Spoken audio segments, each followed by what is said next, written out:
Spoiler alert, spoiler alert. The following video will contain spoilers from the Flash episode, The Wrath of Savitar. So if you don't want anything spoiled or ruined for you, stop watching now. Hey guys, Dave here. Okay, well, due to my day job work schedule, I missed Supergirl and The Flash this week, so I had to finally watch it the next day on demand. I haven't seen Supergirl yet, but I had to see The Flash. I was doing everything I could to avoid spoilers for this episode online, but I still got a couple. It stunk, but all wasn't bad. So, this was one hell of an episode. We go into the Flash family, Barry, Wally, and Jesse, racing around the town, essentially trying to get Wally's speed and endurance up to hopefully be able to take care of Savitar. After having Jesse being put in a position where Barry is pretending to be Savitar and Wally has to come to stop him, they manages to get it within 0.21 seconds, exactly what they need in order to beat Savitar in that speed. So, everything seems to be going well, but we start having Wally hallucinating and seeing Savitar. He's really disturbed by this, which I understand why, considering we kind of left off at one heck of a cliffhanger in the last episode, which we find out that this episode, what Ira said about the big question that Barry popped, and in an assembly for all of Star Labs and Julian coming back, and an awkward exchange with Caitlin, it looks like they finally announced that, yes, they're going to get married, so it's freaking awesome. Things start to pick up a little bit, but during a race to one scene, Savitar is beating the crap out of Wally, but it appears to still be in his head. At this point, Barry is freaking the hell out and decides to cut Wally off because he's afraid that Savitar might be listening in on them. So, they try to do everything they can to deal with Savitar. They try to use Julian to try to locate more of where Savitar might be, as well as to get some more answers out of him. And, of course, that becomes all cryptic as hell. Julian, of course, does not like being a human Ouija board for this. Caitlin manages to convince him to do it. And we start getting little pieces of bits and answers here and there. Meanwhile, we also get Wally vibing into the future, thanks to Cisco, to take a look at the night that Iris dies, and notices that there's no wedding ring on her hand. So he mouths off to Barry about the fact that part of the reason why he wanted to get engaged was, if you could do that, then you change the future, but you did it because you were scared. Iris isn't happy about that and feels like the entire thing might be tainted somehow, so that's kind of messed up.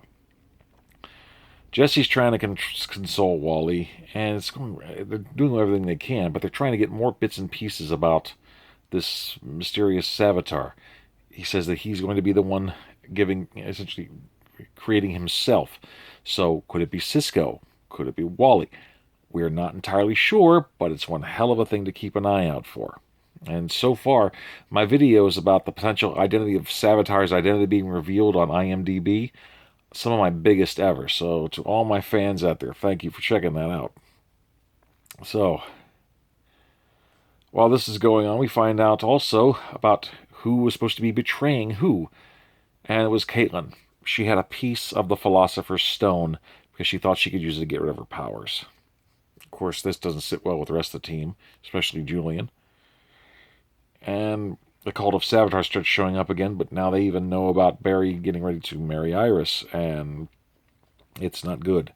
It looks like the box that the Philosopher's Stone was in was somehow made out of the Speed Force, and it looks like the one thing Savitar needs is that last piece of the Philosopher's Stone to get back in there.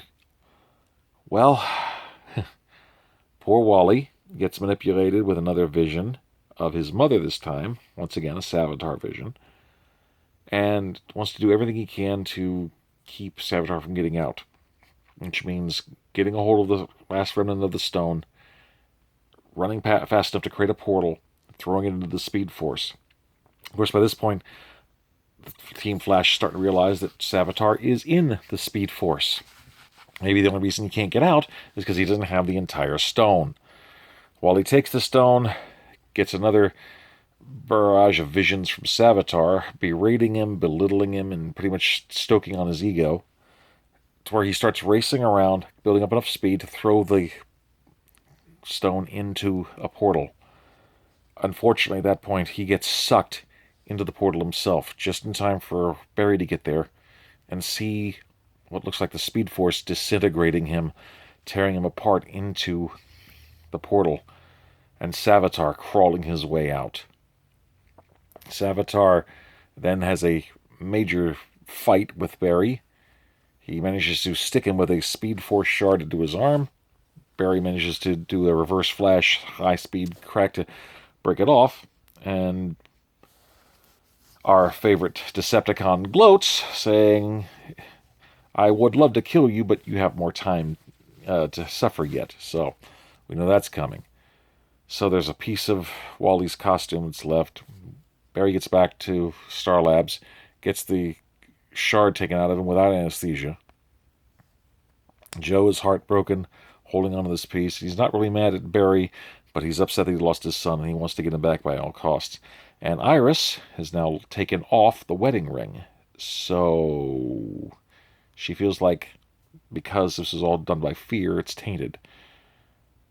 Savitar even gloats that because of Flashpoint, who gave him the idea to create someone to take Savitar's place. So while Savitar is now free, Wally is trapped in the Speed Force. That sucks. So, overall, it's just one hell of an episode. I mean, it was...